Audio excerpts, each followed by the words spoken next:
This is a recording of how Axiom Property Management and the leasing or the maintenance director and Axiom Maintenance Services will work and coordinate together. The first thing you're going to do is just hit a new issue every time something comes through. And so as those come in, those will populate. What the maintenance director in the office will do is they will come in and enter the category, the priority, the status. They'll assign it to the maintenance technician. In this case, I just used Thomas Bitten as an example. This initially will be Jordan, and then as other employees come on, you'll assign it to the technician that will be responsible for addressing it. The vendor will always be Axiom Maintenance Services for these types of jobs. Then I'm going to issue or enter an issue title and also a description. So, and the description should be thorough, should contain all the information that we know so that the technician does not have to try and figure that out. If he can call them and say you need to change the light bulb or just replace the batteries, that would be much preferable to having to go out and actually see the problem at the property. Next, we'll enter due date by the time that it needs to be completed by, and then maybe a schedule date if we were able to coordinate that with the tenant. Closed will be left for the technician to fill out. Over here, we'll pick the property, if it's a tenant, if it's a unit, or if it's just the exterior of a property, we can select that here. And then if you select a tenant, it will automatically populate the other two. Lastly, what I want to do is I want to come down and I want to determine if the tenant is responsible for the damage or if their owner needs to be notified because it's going to be over $300. This is super important. The default selection on this is to be determined, but make sure that if you know, we've changed that out. By the end of any work order, this should never say to be determined. It should always be no or yes. Then we're going to hit save. At that point, we'll come over here. The technician will get a notification on their phone, a push notification, that will send the work order to them. The technician will come down, he'll enter a resolution into the work order and add any of the details that you may have seen. Buy more tacos. At that point, what we want to do is, and you can also get a tenant signature by just having come in here and sign it. If they're not available, then don't worry about that. The next thing we want to do is come down here to this plus button right here. I'm going to hit add. The first thing I'm going to do is I'm going to hit add history note. And here what we want to do is we want to come up, and there's three things that Axiom Maintenance will be entering on most of the work orders that they do. First one is if they bought a supply, but really what we want is we want before pics of the problem. And so we're going to take that, and then we're just going to hit plus, add from camera. We'll take the picture,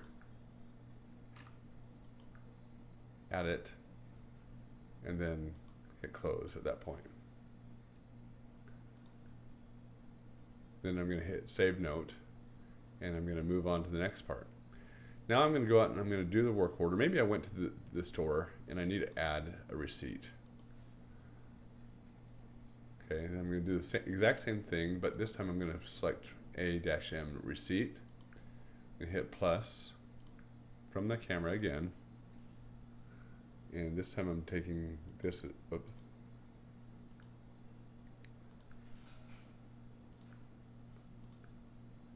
I'm going to take the picture, add the receipt, and close that. Then I can hit back, hit save note, and moving on. Okay, now I've finished the job. I'm just going to hit plus. You can also hit plus by the things as well, but this is just easier. I'm going to come up here, I'm going to hit an after pick. I'm going to hit plus from the camera. Take a picture of that. Go on. Close. Okay.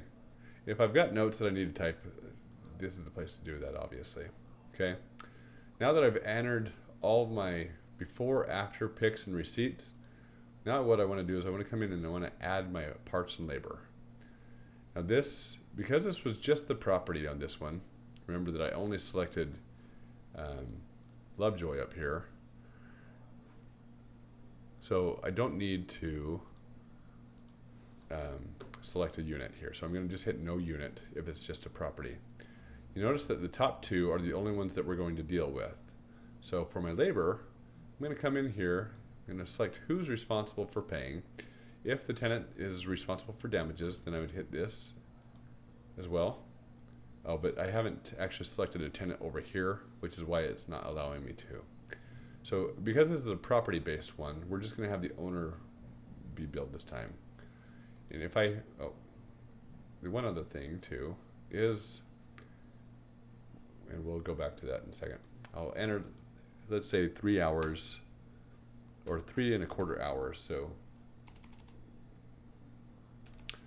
I'm going to do 3.25. Remember, 0.25 here means 15 minutes. And so remember that you're dealing in quantity of hours, don't put 3.15. It doesn't go to 0.6. Then I'm going to hit save because this information is already filled out.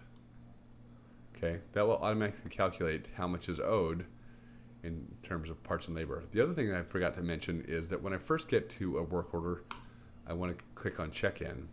That will tell me how much time I'm actually spending and help me during the audit process to determine if those hours are accurate or not. If you keep forgetting this, then there's going to be a lot of questions about the actual hours that you worked on those. So just remember to check in every time you start a new work order, and do that before anything else as the maintenance tech.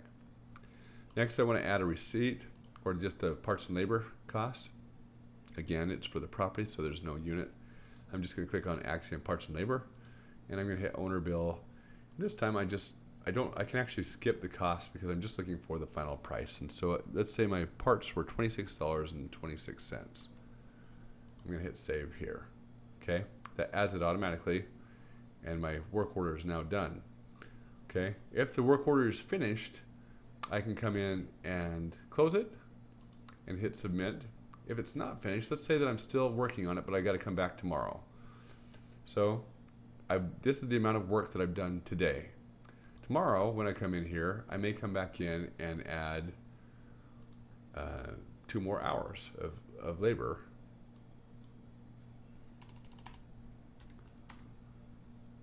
Bill that to the owner and hit save as well on top of that, and see how that adds it again.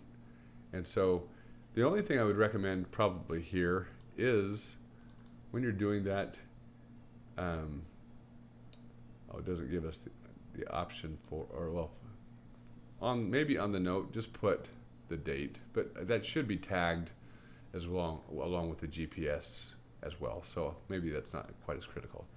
Key element here though is if you work on a project multiple days, make sure you enter it multiple times. Don't just adjust this one. Go in and enter a second one. We'll know that this was different days when you do that. Once you're finished with the work, click Checkout. Then you're going to also hit Close, and you're going to hit Submit.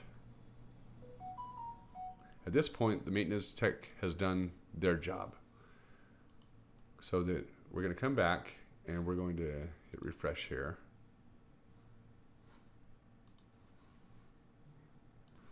Okay, so because the maintenance tech has marked it closed, this would actually show up under a closed issue, not an open issue, which is why it didn't appear immediately. So the maintenance director, their responsibility is to come in here and make sure that there's a picture of before and after pics, and also of any receipts that are included. They should also look and just verify that these numbers line up generally with the time stamp. Notice this says 0.03 hours. That's because I was just doing it as a sample. But normally this amount of hours should roughly equal 2 plus 3.25. So it should have said 5¼ hours in a normal scenario. I also want to come back and make sure that this has been assigned. If I'm noticing that the total was 262, that's pretty close to 300. So I don't have to notify the owner, but I may do so out of a courtesy because of how close it got. especially if there's going to be more maintenance on their property for the month. Okay. We've now determined that the tenant was responsible for the damage, I may come back up here and say invoice tenant for a percentage of it. But again, it's telling me I have to link a tenant up above if I want to do that. Okay. So now at this point, the deal is, or it's closed and we're all ready to roll. So I'm going to hit save and close. The accounts payable person will now come over to the bill center. And if you'll notice, we're just going to type in Axiom here. Axiom Maintenance Services down here has had 3 different charges of Eat a Taco for the same work order, but it's splitting them into 3 different things so that it lines up exactly with how the issue was arrayed. Okay, it's right here. So it's split it into 3 different bills, so it can do that. When these get paid, they'll consolidate all into one. So remember to not change this from ePay. It should always stay ePay, and it will automatically transfer at that point.